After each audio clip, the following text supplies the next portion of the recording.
The cross was, in the beginning, the symbol of the greatest joy the world ever knew.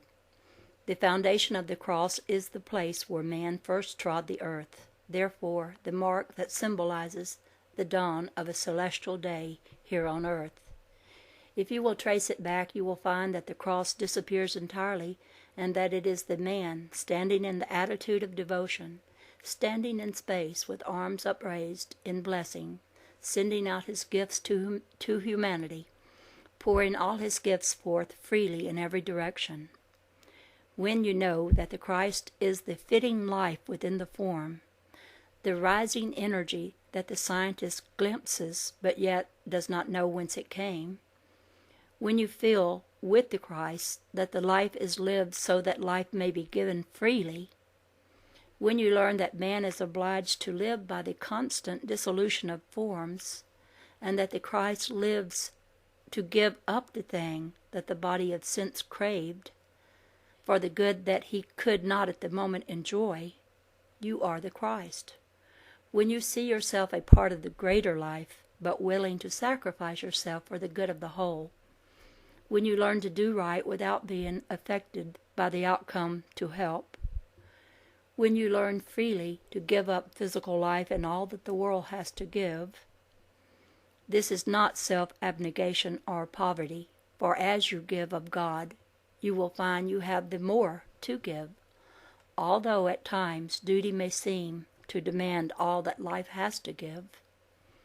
You will also know that he who will save his life shall lose it.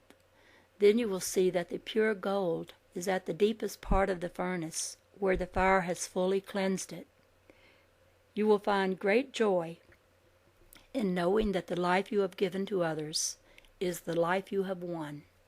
You will know that to receive is to give freely, that if you lay down the mortal form, a higher life will prevail. You have the glad assurance that a life thus won is one for all. You must know that the great Christ soul can go down to the river, and that the stepping into the water but typifies the sympathy you feel for the world's great need. Then you are able to help your fellow men and not boast of virtue. You can pass out the bread of life for the hungry souls that come to you, yet that bread never diminishes by the giving. You must press on and know fully that you are able to heal all that come to you, sick or weary or heavy laden, with the word that makes whole the soul. You are able to open the eyes of those blinded either from ignorance or from choice. It does not matter how low the blinded soul may be. He must feel that the Christ soul stands beside him, and he must find that you tread with human feet the very ground he treads. Then you will know that the true unity of Father and Son is within and not without. You will know that you must stand serene when the God within is put away and only the God within remains. You must be able to withhold the cry of love and fear as the words, my God, why have you forsaken me?" ring out. Still, at that hour you must not feel alone, for you must know that you stand with God, that you are nearer to the heart of the loving Father than you have ever been before. You must know that the hour you touch the deepest sorrow is the hour in which your greatest triumph begins.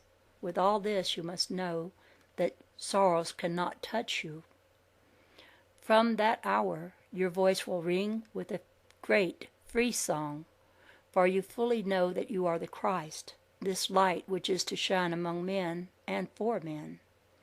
Then you will know the darkness that is in every soul that cannot find a helping hand to clasp as he journeys on the rugged road before he finds the Christ within.